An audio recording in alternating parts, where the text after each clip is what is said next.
Welcome to What's the Scenario with PLRB, where we explore claims and coverage scenarios relevant to insurance professionals. I'm Brendan McLaughlin. Mike Road. I'm Tim Havler. And I'm Tonda Lee, Education Counsel at PLRB. Yay, Welcome. Tonda's here for first time. All right, welcome, Tonda. Well, what's the scenario? It all started with a call to the claims department at Evergreen Mutual Insurance. Homeowner Jane Thompson lived 20 miles from the Badone wildfire. 1 week after the fire department completely contained the fire, Jane calls her insurance carrier to say, you know what, I think I have some smoke damage in my home. In addition, she noticed some discoloration on her walls and soot on the furniture.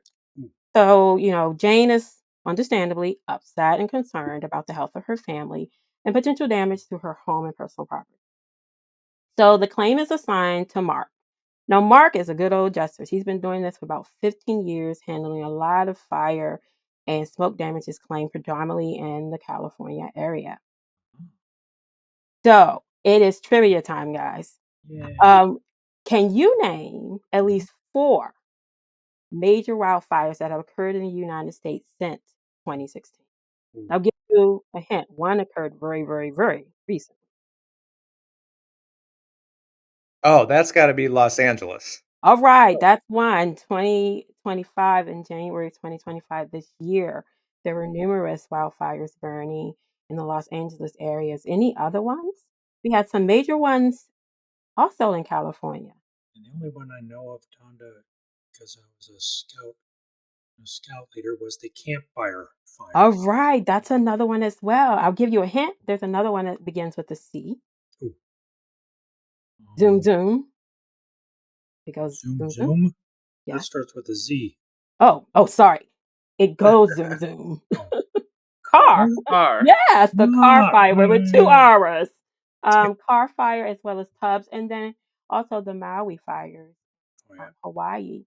So there's been at least 5 very devastating fires since 2016. And I want to touch a little bit about the 2025 California fires. So that one, right now, they're still trying to figure out the extent of the loss, but there are at least $28 billion in damage, up to $275 billion in damage, and the loss of 29 lives as well. So I just want to thank all of the firefighters, first responders, and volunteers who help the communities get through those devastating fires and who continue to be on the scene and help those impacted. Now, no one can deny that as a result of all these wildfires, these type of smoke damage claims are also rising, right? Makes sense. Yeah. You get more fire Mhm. claims, you get more smoke damage claims. Where there's smoke, there's fire. Oh, I like that one, Mike. Where there's Um, fire, there's smoke. Oh, whatever. So we're There actually you going to talk a little bit more about those two. And so one of the things that happens, of course, is that we have to prepare claims adjusters to deal with these type of smoke damage claims. And so let's go back to our claim. And there are 2 main issues here. One, is there smoke damage? And secondly, is that smoke damage from the Badone wildfire? So Mark begins his investigation, might be Mike sometimes, with an inspection of Jane's home. So he arrives with specialized tools to detect soot and ash particles. And he first checks the HVAC system, walls and attic, for telltale signs of smoke infiltration. I'm curious, Tonda, why would Mark check out those areas first? Well, let's just think about an HVAC system. I'm sure Mike and maybe Tim as well, you're all homeowners. What do you know about HVAC systems? So they are constantly pulling in air from the outside environment. Uh-huh. And you can imagine if there is smoke in the outside environment and that smoke and soot is being pulled into the HVAC system, that then can easily get into the ductwork within the house and also the filters in the HVAC system itself. So those are readily available areas for adjusters to check to look for smoke infiltration, just because the way that the systems work. Similarly, you think about your walls. And I know my child likes to write on the walls when she was younger. So some walls can easily stain. And again, we think of smoke and soot can be dark. And then a lot of people have lighter walls, white or beige are popular colors nowadays. And so you can look on the walls and see if there's any sign of discoloration. Let's go back to Jane. Remember, that was one of the things she actually noted when she called Evergreen Mutual Insurance, that she had some discoloration on her walls. So that's why Adjuster Mark is going to go look in those areas, because those are areas where you're going to normally see some signs of smoke infiltration if the wildfire smoke did reach that area. Sense? So another thing Mark can do is what? What do you think? Well, I imagine he's going to be checking the surfaces. If it's really bad, you can see it, but there's probably a level where it's damaged, but maybe harder to see with the naked eye.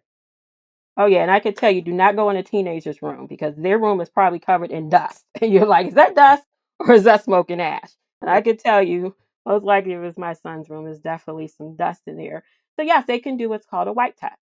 And a wipe test does not require anything really specialized. You just need a white microfiber cloth or wipe, or you can get a pre-moistened wipe that has been moistened with alcohol or distilled water. And you're literally going around and touching different surfaces to see if it picks up any smoke.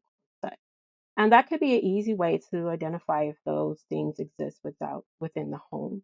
So that's one of the things in this claim that Mark does. And as he's going around the house and he's checking for smoke and such, what do you think he's doing? Is he just like, oh, making a mental note? Uh, Probably taking photos and filling out the adjuster file That's notes. right. Because in adjuster land, it doesn't exist possibly if it's what? Not in the file. It's undocumented, right? Yes, and so definitely we want just to remember, as Mark is going through this home and he's doing these wipe tests, he's finding signs of soot and ash and the HVAC system on the walls. He's taking photographs of all of that stuff because that's potential evidence for the claim. And he's also making claim notes, whether it's on an iPad. Sometimes you'll see a lot of field adjusters with that, or still, like my old boss used to say, paper and pencil works. Maybe he's writing it down on good old paper and pen. So Mark does all these tests, probably gets some of it tested officially, or just goes through all these tests. What's the conclusion here? Is the home have smoke damage? I would say based on what we've seen thus far, yes, it has smoke damage. He found smoke and ash in the HVAC. He saw the discoloration on the wall. He checked the attic and he found some insulation with some smoke and soot. And then his white test did show up with some items on the furniture as well. So Mark concludes with our first issue that there is likely some smoke in the home. So the second issue is, again, is that smoke from the Badone wildfire? Right. And so, what does he do to really look into that second issue? And one of the things that is really helpful is weather and fire reports and all the different tools we have to look at the flow of smoke from one area to another, the smoke plume.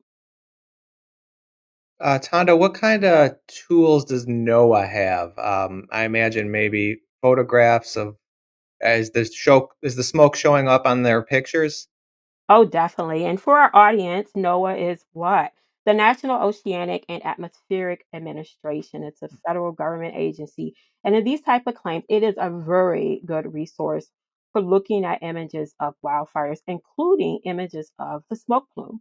And so if you go to NOAA's website, NOAA.gov, they even have a section dedicated just to wildfires with great pictures of the wildfire, large pictures, some more zoomed in, that can show you the areas that were impacted, and importantly for this claim, where that smoke plume was and how far it reached from the area of the fire. Cool. So besides Noah, do you Noah?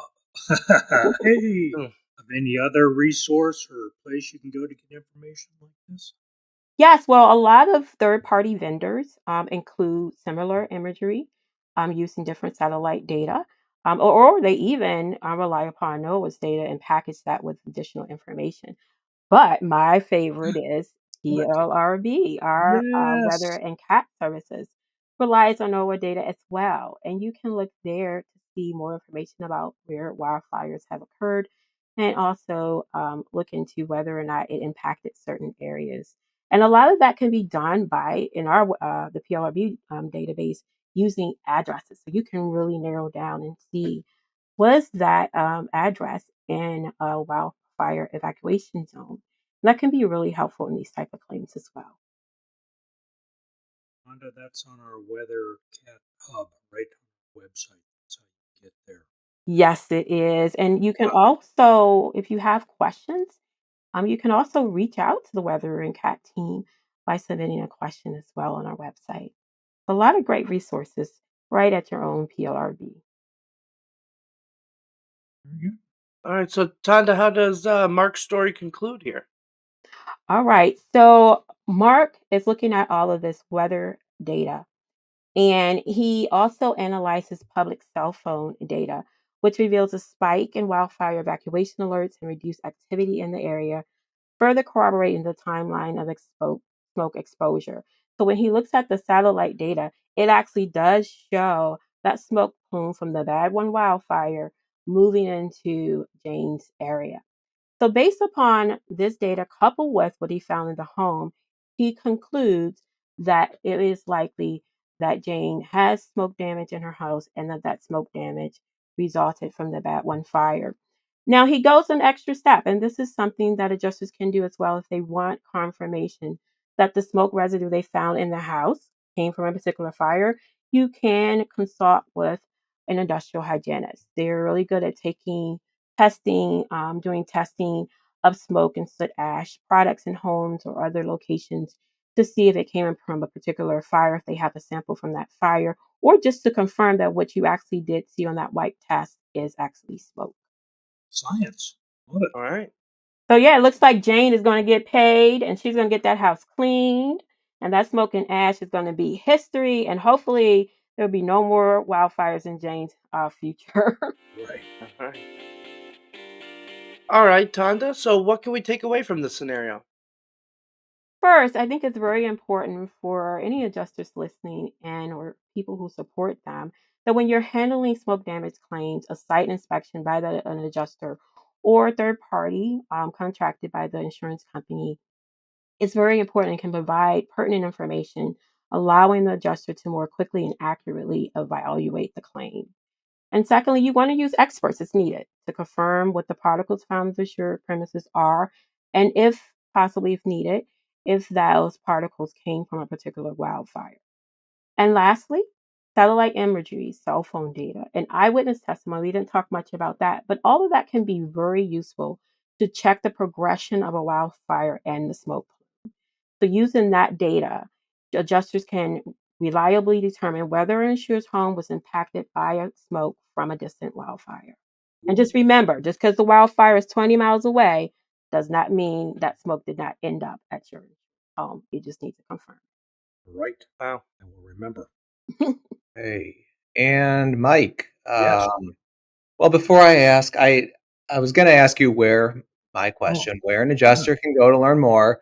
I know from the coverage legal side, we do have information.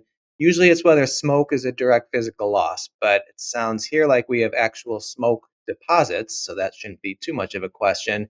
So this idea more of cleaning, Mike, your department, education, what do we got on that? We've got some really cool stuff there, especially on the CE module side. We have a recently released one called Adjusting 21st. That's supposed to be 21st century. Yes. There you go. My notes are Sorry, cool. that's mine. That's okay, Don. My fault. So adjusting 21st century fire and explosion claims using investigative tools and techniques. And we have another one, investigating and resolving difficult types of wildfire losses.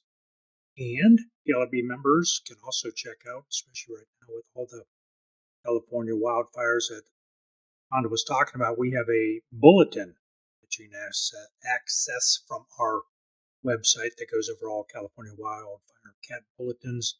It has information from all the teams, weather, cat, TIM side coverage, research, as well as all the stuff we have on the education side. So, Brennan, would you be kind enough to share those in the links in the show notes? Yes, and there you'll also find a recap of the key points from the episode and links to our social media. Don't forget to subscribe and rate us, and please give us a call at 630-509-8704 and leave a voicemail to share your adjuster story. We'll see you next time. Got a phone call yet running? Not just yet. I'm checking it just now. Not yet. All right, people. All Give right. us a Well, call. thanks everyone, and see you at the next Yeah, podcast. thanks, Tonda. Thanks, Good job. Tonda. See you next week. The views and opinions expressed in this resource are those of the individual speaker and not necessarily those of the Property and Liability Resource Bureau, its membership, or any organization with which the presenter is employed or affiliated. The information, ideas, and opinions are presented as information only and not as legal advice or offers of representation. Individual policy language and state laws vary, and listeners should rely on guidance from their companies and counsel as appropriate.